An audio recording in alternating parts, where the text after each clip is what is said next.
Welcome to the Militia gaming community. I'm Trigger Militia, and today's video we're going to find the best engine for the ZR1 Corvette and put it to the test on the track, the dirt, the drag strip, and the drift sections. Let's go!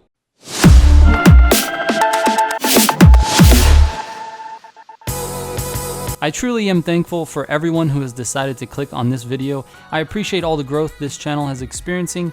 As of this video, we are almost at 10,000 subs, and it's because of all of you guys. So let's raise a barks to all of the subs. Thank you for coming back for more. And lastly, hit me up on Instagram. I actually read all of my DMs and comments, so don't hesitate to send me a message or get in on my monthly IG giveaways.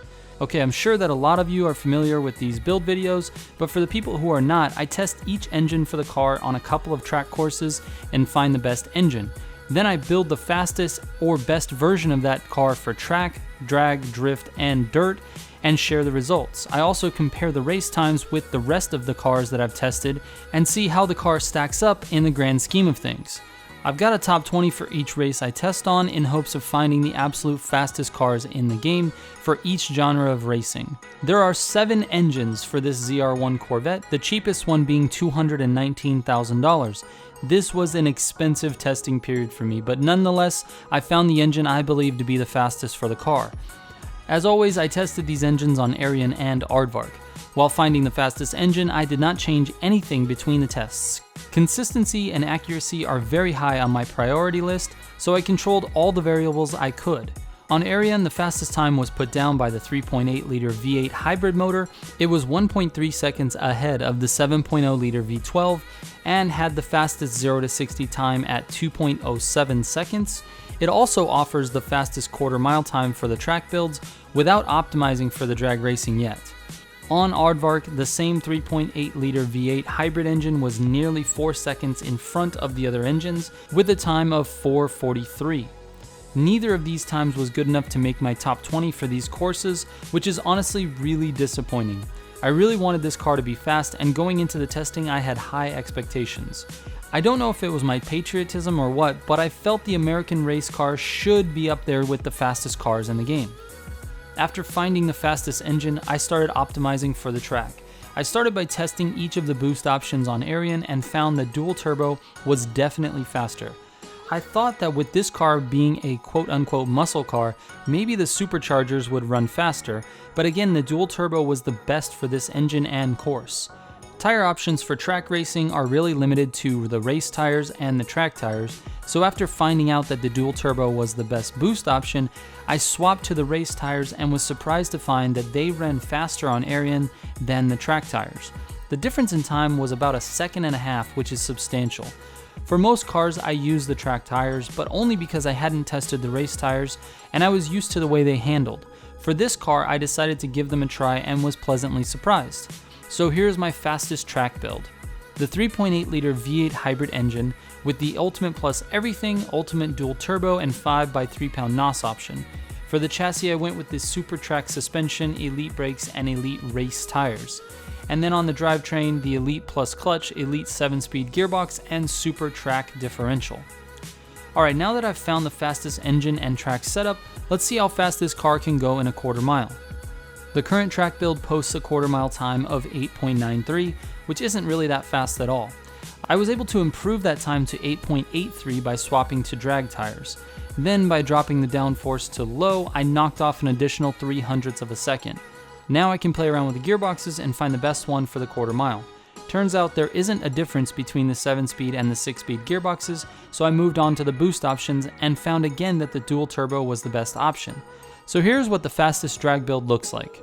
The 3.8 liter V8 hybrid engine with Ultimate Plus Everything, Ultimate Dual Turbo, 15 pound NOS because you need one NOS spray for the entire quarter mile, Super Track suspension, Elite brakes, Elite drag tires, Elite Plus clutch, and Elite 7-speed gearbox with a Super Track differential. It's definitely not a great drag car. The fastest time I could get was 8.80, which really isn't that fast, and if you compare it to the fastest drag cars in the game, it's not really that close. I guess it's not slow, but it's definitely not fast either. I would say it's an above average drag car at its best. Moving on to the drift setup, After testing every single combination of tires, differential, and suspension, the best drift setup for this car is definitely the speed cross suspension, drag tires, and drift differential. The best, however, isn't great. Although this car can drift, it is definitely not the optimal setup, and there are plenty of other cars that can do it better. I would say if you just want to have fun sliding around, then use this setup. But if you're looking to go for 3 stars on all the drift sections, use something else. Bottom line is, it's an average drift car at best. Lastly, I tested this ZR1 for the dirt. This is by far the most curious category for these videos. I can't wait to find a car that shouldn't be driven off-road that just smokes the rest of my times. And because of the poor track times for this car, I was hoping it was a monster in the dirt, but I was again disappointed.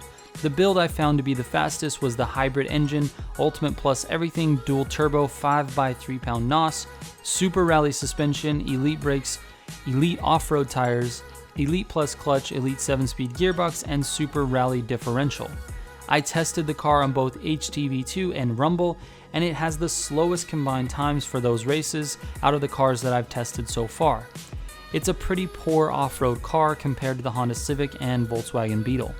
So to summarize, this Corvette ZR1 is a very above average car all around. The track build is fast but not fast enough. The drag build is quick but not quick enough. The drift build works, but it's not as good as some of the others in the game, and the off-road build was not good at all, even though you can probably still win every single off-road race against the NPCs. Although it's kind of a good car at a few things, it was amazing at nothing. It's a shame, but I have to say I probably won't use this Corvette for anything other than this video. But for the purposes of the video, I had to pick a category that it was the best at, and I guess I'll say it's the track. A 3-minute time on Ariane for me is right on the bubble of being fast and not being fast, so I'll give track the win for the categories. I know there's probably a few of you who love this car. I'm not telling you to stop using it. It does okay at almost everything with the exception of off-road, and if you're only playing against NPCs, of course you can win every race, but if you go up against any of the fast cars in the game with other players driving them, you're most likely going to lose. I really appreciate everyone who has decided to watch. I still have more cars on my list, so stay tuned for more build videos. Hopefully this has helped you out in some way, as that's always my goal. Thank you very much for watching. Trigger out.